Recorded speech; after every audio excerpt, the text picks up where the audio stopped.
Happy Friday, Denver. Hope everyone had a terrific week. Watch that commute. I know it's slick out there this morning. Welcome back. I'm Kevin Batston. I will be your MC for the evening. So excited. You just got done listening to the Frickashinas. You see it scrolling across the screen there. We had some fun. We're going to talk about that here in just a minute. However, if you are watching on YouTube, be sure to check us out on all of the streaming platforms as well, guys, whether that's Apple, Google, wherever you get your podcasts. It would really, really mean a lot if you could go over there, rate, review, subscribe to the program. It'll greatly help the visibility of the program. Mile High Life, guys, is where you're going to get all of the premier Denver, Colorado podcasts, including your favorite, Happy Friday. We certainly appreciate it. Gentlemen, so good to be with you. My esteemed co-host, Arthur Raw. Let's go, baby. You know, pin flicking and script sticking. We're ready to ride on this snowy drive home. Art lost it. I'm going to introduce myself. John Ekstrom. Art, what the fuck happened? It's quite all right. I love you guys. Nice to see you. What should we talk about tonight? Kev, I'll go to you. Well, I think what we're going to talk about is how much fun we had last Friday night at Moe's Barbecue, seeing the Frickashinas live action, having the whole Happy Friday crew there. That was awesome that we finally made it happen. We got it together, and we got to hear our song debuted live action. Live. It was fucking amazing. What a show. Moe's Barbecue, great venue. It's been a grip since I've seen a show there. I was really impressed with the venue. I'm a big smoking guy, so I like the smell of meat. I didn't get a chance to eat any of the food there. I just drank a lot of beer and maybe had a little bit of Bob Marley, as we call it back home. But the fact remains, it was a great show, and it was great to be there with you boys. No, it was so epic. And to hear that live, like y'all were saying, I mean, they crushed that performance. So definitely want to give the Frickashinas a big shout out there. Good guys. And all the other bands there. I mean, John, you're representing the Dial Drive shirt tonight, and they were epic, all right? They killed it. And so it's so fun to get out there and get in touch with local artists, local talent, and just start making those connections, doing the right sort of networking. Well, what's funny is Dial Drive is actually from Florida. They were coming through, and so if you don't follow them on social, we should put a link right underneath me right now for Dial Drive. Because they are a really enjoyable social follow. They're like skateboarding and shopping and doing all sorts of fun shit. Check out Dial Drive if you guys haven't heard them. They're impressive. The rest of the bands, dude, were phenomenal. I dug that show. We had a great time. We brought my buddy Jeff, the four of us. Man, Jeff was awesome. It was good friends, good buddies, lots of booze. Next time we're out partying, come with us. Oh, absolutely. I would do it again in a heartbeat. It definitely exceeded my expectations. You know, I've seen a lot of local shows and been fortunate enough to be, in the local Denver music scene. But the Frickashinas killed it. Dial Drive is super cool. Coming through from Orlando, Florida. Really enjoyed my time. Yeah, I mean, so I would like to get y'all's opinion on one thing, and I'm cool with it. Like, I think it's cool, and I actually kind of respect it. But I got dealt that hand on that night when we went to the concert, and I was Irish goodbye'd by my co-host John Ekstrom. And I'm cool with it, but how do people feel about the Irish goodbye? Is that the way to leave your people? Art, are you really asking me how I feel about the Irish goodbye? No, I was actually looking at you and asking Kevin. I mean, I think that I don't know if I've ever done it, but I understand it. People, your Uber's out front, like you don't have time to waste. Because when you're going somewhere with Arthur Raw, as I told you that night, I'm like, this is just, he's going to disappear. This is what he does. The same thing happened in Phoenix, Arizona, and you got to see it live action. And John's like, I got to go. Yeah. So you know what, Art? I regret nothing. Because here's the thing about it too.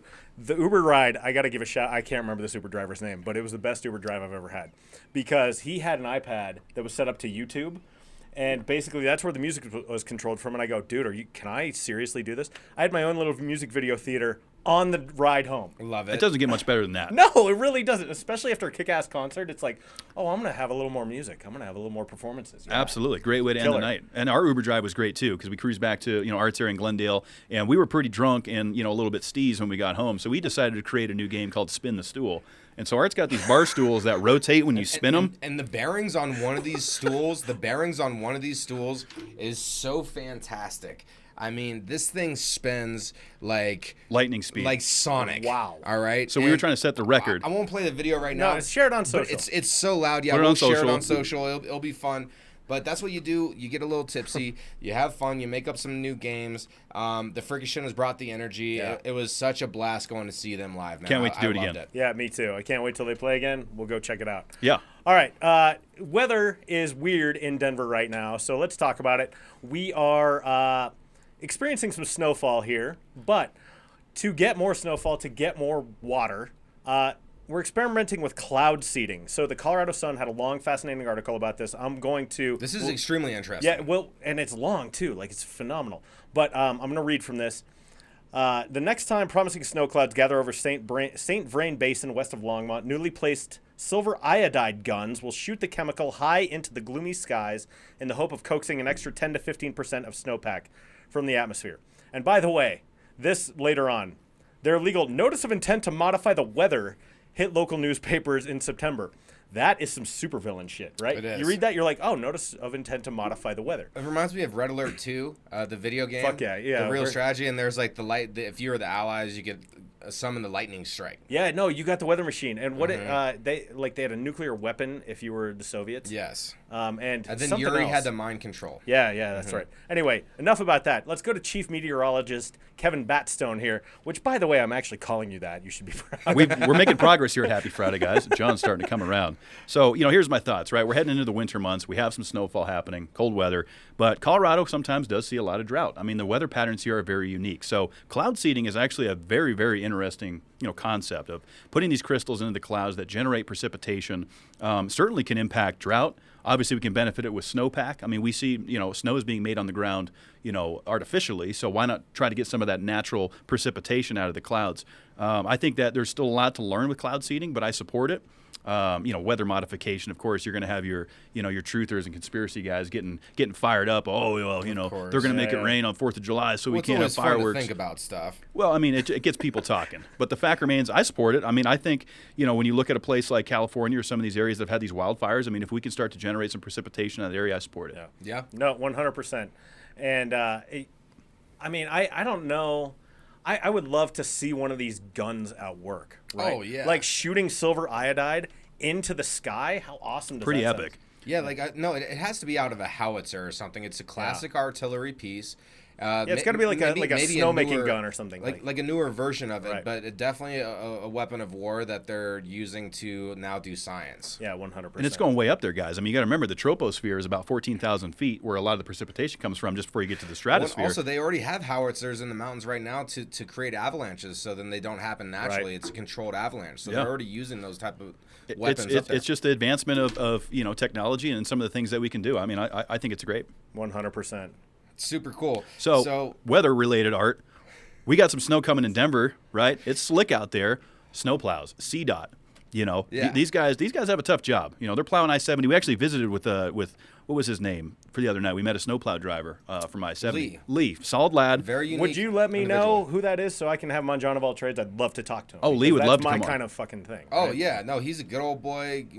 His boots were well worn, and he was a good old boy. He was a good guy and taught us a little bit about what he does in that field. However, you have a pretty interesting thing on how to track these snowplows, Art. Yeah, and it's a cool technology, and I feel like it's of benefit even if you're just staying at home, because it's interesting to watch. Maybe you just have a fascination with clearing snow from the roads, or maybe you a wild Ricky and you like to go ahead and hit some drifts and stuff. So Did you say a wild Ricky? Yeah, and avoid the roads that have been plowed, because you like to do your slide around. All right, so Wild Ricky. So what Do your slide around? yes, like maybe you like to spin out the backside. Do you call them whipping shitties? I will now. Yeah. No, like have you ever heard Whipping that, Kevin? shitties? Yeah, I have Whipping actually. shitties? Yeah. I have. That's a drift term for sure. Yeah, no, you gotta whip a few shitties. So Yeah, Yes. or get broadsided. We used to call it getting broadsided back where I'm from. we used to call them doing donuts too. Well, that's classic. Well, I yeah. mean that's anyway. Keep no, going. No, but that's fun. Okay, so what are we actually talking about right now?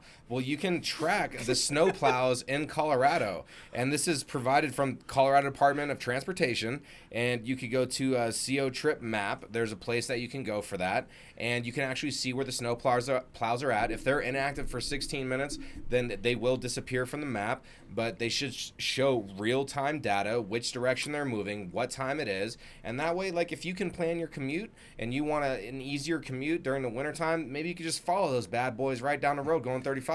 Well, dude, it's like Die Hard with a Vengeance, where it's like get yourself a blocker, head to the end zone, right? When he Yes. starts following that ambulance. By the way, don't do Exactly. that with ambulances. That's fucking terrible. Don't ever do Yes. that. That's asking But- for trouble.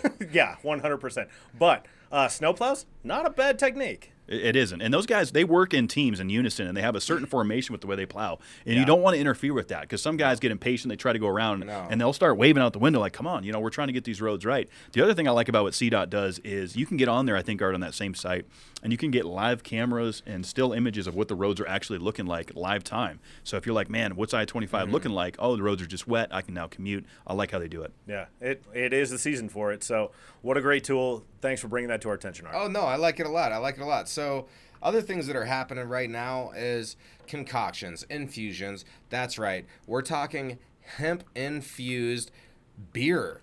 Hemp is the new hop for craft beer. Apparently, this is happening. I'm surprised. It's probably been happening for a long time. I mean, honestly, right? Perhaps. I don't know. I had a hemp-infused beer, which I think you have this in here. It's called the Hemperor by New Belgium. And so I've had it before. The weed overtones of the smell are just too much for me. Like, yeah, interesting. So that's cool that you actually tried it. Yeah, I had it at brunch one day, and I go, oh no, this is too much. It's too bitter. It just wasn't for me. So it was almost like I picture it not being like smoked cannabis, like not like that. But it's just like when you're around the raw plant, right? And you're getting that like when you get like an eighth and you smell it and you're like. And you go, oh, what is that? And it's really dank. Yes. It's like that, but drinking it. Kind of like that joint that you provided us with at the show. That smelled amazing. I plead the fifth on that. No comment. 10-4, roger that. But what I'll say fell about from the rafters. Yeah, there was something there, but I'm not sure what it was. I might have been making it up. Who knows? But what I know about CBD and infused beverages is I really enjoy them. I have not tried CBD or hemp beers, but I like the fit aids that we get here at the studio, Art. Yeah. Those are really good. And I like the benefits. Those are good. Like we've said on DCPC, CBD is not one of those things that you feel. It's what you don't feel. And so I like the benefits that come from it. I haven't had it in beer, though. Not sure how I feel about that pairing. Yeah, I'm going to go ahead and say I'm probably not into that. I do agree with the benefits of CBD. If you can get rid of the robust smell that is of cannabis, because when you're drinking beer, you want to smell the beer. Yeah. And have y'all heard about this PBR? They came out with a beer-infused coffee. Yes. It's like a nitro brew by PBR, basically. Yeah. Well, okay, so the Drew Carey show way back in the day. Remember that show? Oh, it was great. They were making Buzz Beer, which was beer and coffee. Interesting. And there's coffee-infused stouts. One of the best ones is in Fort Collins. It's Horse and Dragon. They make Sad Panda Stout. It tastes exactly like it's coffee and it's chocolate. And it's really rich. It's terrific. I don't necessarily need PBR to taste like coffee, though. Yeah. Right? PBR already tastes bad enough on its own, but this is coming from a Bud Light guy, so what do I know? Yeah, I'm just not into that. Like, I feel like there's going to be an evacuation policy after I drink something like that. A policy or just an occurrence? Either or. Yeah, I could see that happening Holy for shit. sure. Okay, yeah. So literally. Okay. Awful. All right, we need to move on. Yeah, now that we know about Art's bowel movement patterns, what we're going to do now is we're going to move on. Denver's doing some cool stuff for affordable housing, Art. What do we got? Well, it's a big problem nationwide, worldwide, homelessness, and it's something that is normally people try to overlook it, and try to ignore it, but the city of Denver is actually doing something to help with affordable housing, and I fully support what they're doing. They're purchasing 2 motels along Colfax Avenue. If you've never been on Colfax, you're listening to this, you don't live in Denver. If you come to Denver, you at least got to drive down that street one time, and it's going to be very interesting. It's iconic. Mm-hmm. Longest continuous street in America. Continuous street or retail street? I thought it was. I can't remember. What I know is go on the Wikipedia page; it'll tell you. I've heard both of those, so I don't know which one's true, to be honest. Both. It's probably. I bet you it holds multiple records. Yeah, it has to. But the crazy thing is this is almost $1 million that the city of Denver is spending on this affordable housing. Just under that, man. So it's something important, but it also comes at a cost. And the thing that I'm curious about, though, to dive into kind of homelessness a little bit more is, what are the main causes of this? Like, I've literally talked to people that were from wealthy and affluent families that they're like, I am just going to go in San Francisco and I'm just going to go live in the homeless in the camp because that's how I want to live. Jeez. And so I know that there's some So that's like a fucking lifestyle choice. Yes, some of it's a lifestyle choice, but then I know that there's a lot of mental health out there, too. Or is there any long-term solution for homelessness? I think that's a question that we've been battling for many decades now. I mean, again, when I was in San Diego, I first heard the term bum's paradise because it's warm year-round. There's showers on the beach, right? I mean, those guys can live pretty freely. Denver, that's tough. It gets cold here, guys. It gets very cold. And I see these tent cities popping up all over. I mean, everywhere I go, you just see tents everywhere. Folks are out there. It's cold. They're not doing well. So I applaud the city of Denver for trying to do something to help this out. I think this is a good start. It obviously comes at a cost, but, we got to do something. Well, so a couple of things here. One, the city of Houston has been applauded for the work that it's done in homelessness. Okay. And largely, the way you solve homelessness is by providing housing for people, right? If they have housing, then they're no longer homeless. And that tends to solve a lot of other problems. This seems like a step in the right direction. I live on this part of town. I drive this stretch of Colfax all the time. And I don't know if you guys know this, but all those motels on Colfax, do you know why they exist? It's because Colfax used to be the highway through Denver. Right. Before I-70 came, that was the highway. So motorists used to come through. There'd be all sorts of motor lodges and things like that. A lot of them have become derelict and defunct. Yeah. So can you repurpose them? The city has bought them for, I mean, these are good size. Sand and Sage Motel and the Westerner Motel. Yeah. Previous to this, hopefully, like, you can eradicate some of the criminal element that's there. If you want to buy meth, those would be good places to go do that. That's my only concern with that area. Right, it's tough, but if you can bring people up, like a rising tide lifts many boats, right? And so if you can do that, then you're doing really, really great and important work. So to that end, I'm hopeful that this helps. And I mean, on this show, we're all about good vibes, right? Yes. So I'm optimistic. I'm cautiously optimistic, as I usually am. But if this helps, man, like hopefully this becomes a model, and you can actually repurpose some of this into helping people. I agree. I mean, I think this was a great investment for the city, and like you said, it's a good start because now it gives somebody a physical address to maybe get better themselves financially for a job or some other opportunities. There's a lot of good things that come out of this because obviously we know the running joke of Colfax has been there's a lot of prostitution that takes place in there, and a lot of those vacancies is where a lot of that would take place. So I'd rather see it go to something like this than just people hooking. Yeah, 100%.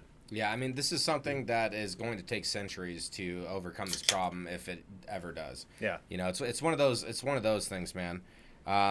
So next that we have on here, John, this is something that you put in here. I know it means a lot to you. Dude, so my favorite thing on the internet is the column The Number Ones by Tom Bryan. It's on stereogum.com. We'll put a link to that. We'll put a link to the book. His book just came out this week. It's The Number Ones, 20 songs that changed, 20 chart-topping songs that reveal the history of pop music. I'm already 6 chapters in. I adore this book. Tom Bryan is a phenomenal writer. It's not just about music. It's about history. It's about pop culture. This shit is pure catnip for me.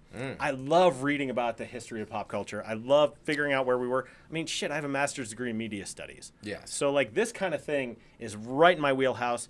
When you guys go on the internet, what kinds of things are you guys reading about? Kev, I know you're big into NASCAR. Art, you're not a sports guy. I'm curious what you guys are reading because I'm reading stuff like this all the time. So generally, when I am trying to open up my mind, I'm going to watch geopolitics, things on history, how were battles fought. Like I'm kind of like a war nerd a little bit. Definitely geopolitics is highly interesting to me, especially with the current climate crisis, I guess they call it, or the current state of the climate. I'll say it more lightly. I mean, we're talking about seeding clouds earlier tonight, so all that's extremely interesting to me. Like, why do countries have the policies that they have based upon the geography of the country? That's one of my favorite subjects online. Nice. It's always good to be enlightened. I mean, like you said, obviously I do a lot of reading on racing. That's over now. So for me, a lot of self-help. I really like getting into some of that. But one thing I will say, John, is I love books that are written by musicians and that can kind of chronologicalize, hey, this is how it was, this is what it's like. I like that aspect, rather than, because there's some cool documentaries, like The Dirt was really cool about Motley Crue, right? That was fun. But there's something about reading a book that was written by a musician. Like I read Zakk Wylde's book, which was amazing. He talked about being 19 and going on a world tour with Ozzy Osbourne. Pretty impressive stuff. So I have a lot of respect for that. Sitting on my nightstand right now is Cash by Johnny Cash. So nice. Johnny Cash is a legend. I'm right there, dude. So I'm reading a lot of biographies. I'm reading pop culture criticism. That's where I go online. One of the best things on the internet, I swear to God, is The Number Ones by Tom Bryan. He's written movie columns. He's phenomenal. He's been on John of All Trades. So big shout out to him. Congrats on the book release. Yeah, that's congrats, terrific, man. Tom, on that, man. The Number Ones, everybody check it out. I mean, fantastic work. And to put it all in writing, that's not an easy task to transcript everything, get a publicist, get it out there, get it approved. Writer. Like, that's not going to be an easy task. Well, and anything worth working for is not going to be easy. If it were easy, everybody would do it. That's right. And I'm going to tell you this. Our fashionista expert here, Arthur Raw, is going to dial us in on the Denver Fashion Week 22. Art, what you got? Well, it's been going on this entire week, so we have just a couple more days left. You can go in Saturday or Sunday, or if you got the time today on Friday, then go ahead and make it in, because this thing is bringing together entrepreneurs that have creative abilities, and it's so much fun. I mean, we talk about the music fest, the film festival that was in Denver. The fashion festival also needs to have that sort of platform, so it's definitely something to go see, and you're gonna meet. I mean, I love people who are making there's something about that energy and like creating fashion, because they want to be the new trend, right? So you're around these people that have this amazing energy. If you feel like you've been down in dumps a little bit recently, go check out the fashion show. They're going to bring up that attitude. Well, just like anything. What happened there, man? You glowed up all of a sudden. That was crazy. I was meaning what I was saying. Clearly. I mean, look, whatever you're into, right? We talked about the Great American Beer Festival. We've talked about the film festival, fashion, music. Whatever you're into, it's always cool to be around people, learn some new things, connect, network, what have you. I'm probably the least fashionable of the group here, so I highly doubt you would take any fashion advice from me. But I would encourage everybody to go check that out if that's something you're into. Well, dude, one thing I'll say is I've told you guys this many times. I keep changing up my look. Like, my haircut's different again. You look good, John. I trimmed the beard. I'm doing no shave. Well, get ready. It'll keep changing on you. I'm impetuous that way. Impetuous. I'm impetuous. I love it when my you defense use is the new impregnable words for me. I don't know if that's a new word, but No, it's a new word for me. Oh, okay. Okay, fair enough. So I'm taking some guesses on your impetuous ass. So I feel like I'm going My to guess. impetuous ass. Yes, I believe that John's favorite type of clothes, it has to be shirts. I feel like that's your top. Okay, and I already know that your least favorite clothing article is socks. I despise socks. You're right. I got a weakness once again for band T-shirts, but I respect the hustle, man, because when you're on tour, like bands that they're trying to get from city to city, Dial Drive, unsigned, I'll buy a shirt from them. They fucking melted our faces. They killed it. They murdered. So I have a whole quilt of old band shirts that I have. A quilt? Literally, I had my mom. I remember you mentioning that. Making awesome. it into a quilt, and I go, you know what? I'm done buying band T-shirts. I got fucking You're not 20 done. more, dude. And there's more coming. Yeah, and I realize it's never gonna stop, and that's fine. But Art, I will do I have 3 custom tailored suits too. Okay. Oh, okay. So you I run the gamut. I'm looking impetuous, baby. Impetuous. Yeah. I'm gonna have to look up that. So I know for Kevin. Well, I'm making some assumptions, so I'm actually getting at you too here. Good. I feel like the favorite article of clothing that you have is cool shades, and maybe that's an accessory, maybe that's not an article of clothing, but you love to have your sunglasses. I do like my Ray-Bans. And I'm gonna go ahead and say that your least favorite article of clothing would be jackets and stuff, or maybe that's your favorite article of clothing because you get so cold and it warms you up. Yeah, I wouldn't say it's my least favorite. I like jackets, but you're right about the shades. I love my Ray-Bans. I will invest in very high-end sunglasses. I love the look of them. And, yeah, they make me feel like I'm a badass, like maybe Arnold Schwarzenegger in T2. I buy Spies. That's my brand. I like Spies. I mean, look, I spy, you spy. Ray-Bans. I spy, you spy. Yeah? Yes. I don't know what that means. I cut to the wrong camera there. That was on Kevin. I spy, you spy, John. I spy. You spy. Ooh.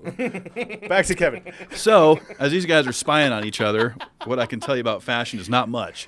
I like my cowboy boots. I like my Ray-Bans. And, I wear a sport coat every week on the show because I like to be a little classy for y'all.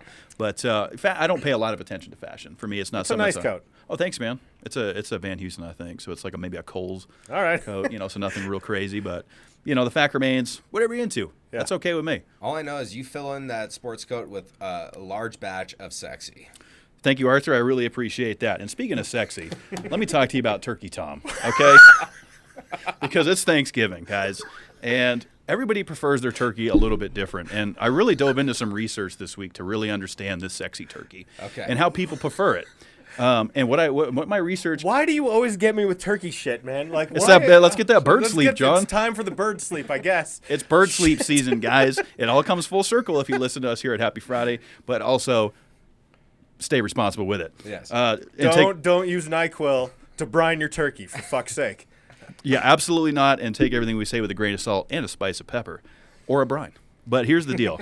So as we get into Thanksgiving, right, I'm going to smoke my turkey this year, John, for the first time. I haven't done it. All right, And I'm going to all right. spatchcock it, which I've never done either. Oh, wow, that's involved. It's going to be pretty You know what intense. spatchcocking is? Yeah, I read about it today. I subscribed to defector.com. Okay. They had a step-by-step on how you spatchcock a turkey. Wow. It's not going to be easy, but I like a challenge, and I really like diving into smoking meat. And so this is going to be a good challenge. But here's what I learned, and what we were kind of diving into here on some of these Thanksgiving trends is most people in U.S. prefer smoked turkey over roasted. Where I'm from, in the New England area, that part of the country preferred it roasted, which oven baked, of course. I've had it deep fried. I've had it smoked. I've had it every which way. What are your guys' thoughts on turkey? Growing up, I always ate it roasted. I mean, my mom still does it roasted. Mama made. I mean, come on. Mama made is always everybody's favorite. And so I got to go roasted. However, good smoked meat, I'm really looking forward to being a sous chef for you while you're preparing this thing. And I'm putting Arthur on mashed potato I'm looking duty. forward to it. I think he can Nice. handle it. Oh, I think you can too. I always grew up with roasted.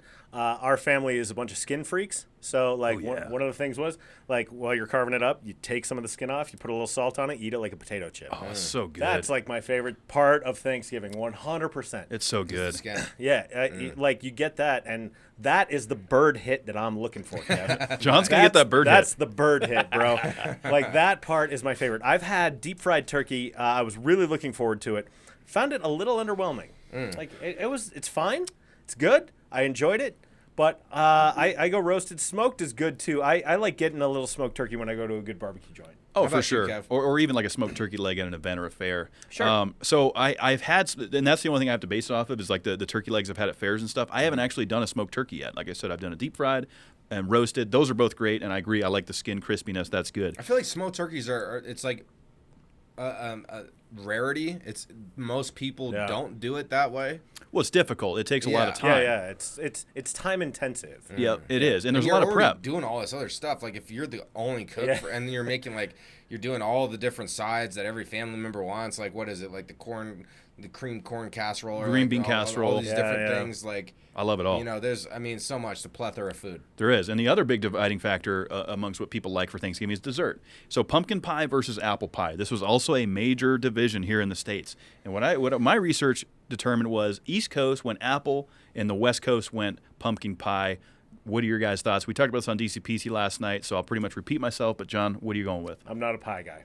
Not a pie guy. No, I don't like cooked fruit. That's fair. Is And pumpkin a fruit? it doesn't It really is. matter. No, it is because it's got seeds in it. So I thought I'm it just had to have seeds on it. I'm not a pie guy. Like Pie guy. A pie guy. I'm not a pie guy. What if it's like a breakfast, like you know, like they put eggs and all this? Oh, other quiche? Stuff? A quiche. Yeah, That's no, not- I'll that's have not a quiche. pie, That's- though. is that But a like, pie? okay, so I don't like fine. I don't like sweet pies. Sweet pie. He doesn't like fruit in his pie. Yeah, Okay. and I mean, if I'm you're having not- a slice of pie, I'll have a slice of pecan pie. Pecan Ooh, pie. pecan. Okay, so that's a nut pie. And John's not really a sweetie pie kind Nut of guy. pie. John likes nut pies. I like the way you say nut pie. What about you, Art? Where are you? I'm going pumpkin with some whipped cream on top of that, baby. Okay. And do you remember what a la mode means? A la mode means ice cream with your apple pie. Okay. Yeah, He's that's true. learning now. I am so learning. I'm going to go apple Thank pie you. once again. I talked about my mom makes the best apple pie. Mama made. Incredible.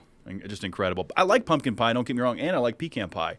But, if I had to pick, would you rather scenario, that's what I'm going with. So I'm always busting your guys' chops over like how you say shit. Mm-hmm. My wife busts me up over the way I say pecan. She's like, it's pecans. Pecan, And I'm like, pecan. fuck that, it's pecans. It's pecan. So Pecan? So sometimes Pecan pie. Sometimes I'll even fuck her up and I'll go pecan, like, and I'll do it both ways wrong, right? So like some people will be like, oh, Pecan? it's the Caribbean. No, it's the Caribbean.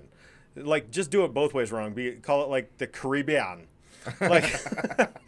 So for me, it's one of those things. I call it pecan. She's like, oh God. It makes her crazy. It's one of those things that just gets under her skin, huh? Yeah, a little bit. You got to do that from time to time. We all say some silly things, like I say bicycle, but I love that so much. and it moves you from point A to point B. And speaking of moving around, guys, here we are, Thanksgiving season. Travel is trending the highest it's been since pre-pandemic levels. So there's going to be a lot of folks on the highways, in the air, what have you. That's good to see, though. It's good to see people moving around a little bit, getting out, visiting family. It's the AAA predicts that 55 million Americans are going to travel during this Thanksgiving weekend, which is a 1.5% increase over last year, guys. I think it's great. I think it's good that people are getting out and starting to visit family again. Yeah, no, I agree. As much as we can get back to normal, that's terrific. I myself don't much like traveling around the holidays. I like to stay close to home just because I like to avoid the craziness. But anyone who can get there and be with the people that they love, I mean, the holidays, I love the people I spend the holidays with. They are some of the best people. We've done it for years now, so I always look forward to spending time with them. Thankfully, they're local. Okay, That I helps. see that. That helps. I can see that. So, I mean, can we be honest though? Are you guys fans of the holiday season? Like, because you come into it, there can be a lot of expectation. Maybe like you said, you don't like to go fly or travel or do things like that. Maybe that's something that you need to do in order to make your holidays happen. Like, I'm 50-50 on it because I like being around family. I like seeing people maybe you haven't seen all year, and I love having a good warm meal and a good glass of wine or whatever you're going to be drinking. I like the idea of it. I like being around all that. But I would agree with you, Art, too. At the same time, the pressure there to either travel, to spend money to put the meal on the table, to get everything buttoned up. There is a lot of pressure that comes with the holidays, and I think that some of that sometimes can overweigh what it truly is about and just bringing people together. Dude, so for me, the holidays are hard because I grew up with a lot of anxiety around the holidays because I grew up a very, very picky eater.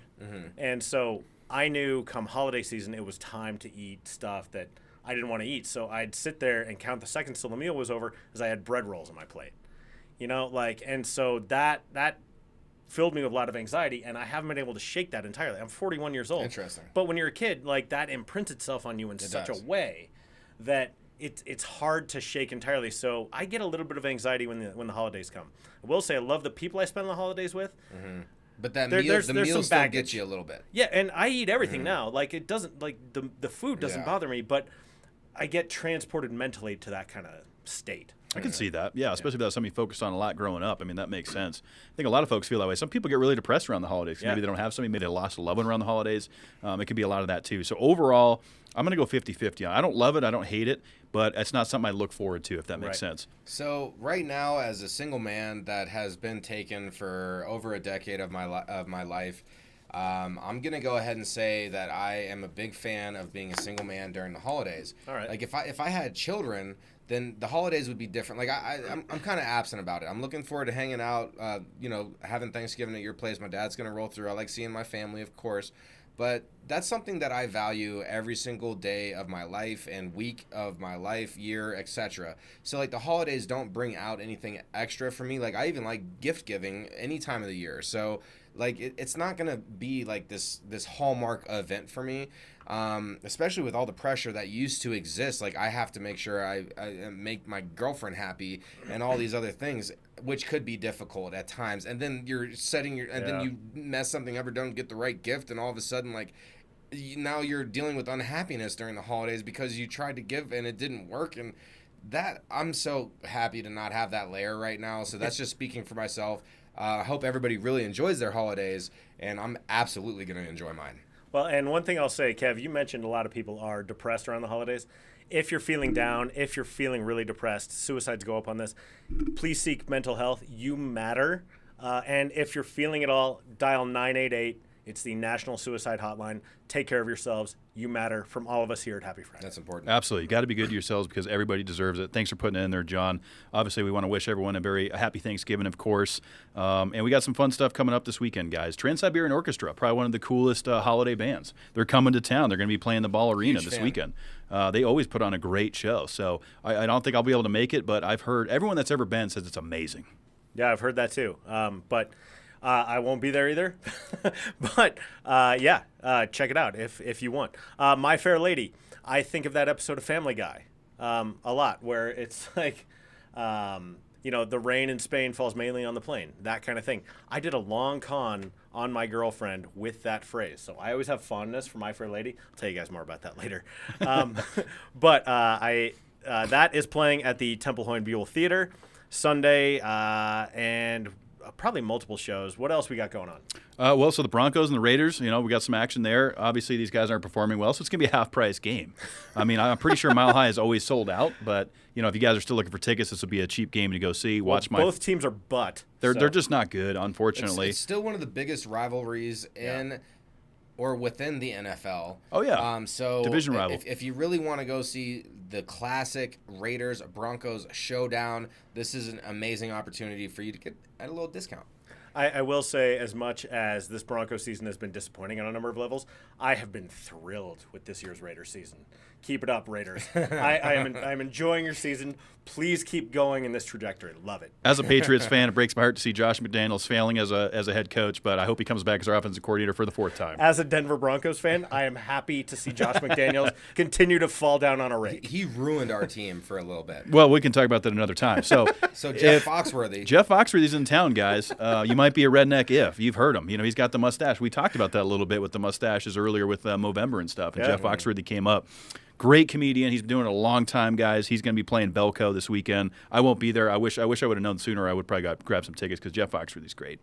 And if you want to skip Thanksgiving and go right to Christmas, join the spirit of Christmas. This is happening Gaylord Rockies Resort and Convenience Center on Sunday from 10 a.m. to 9 p.m. So go check that out.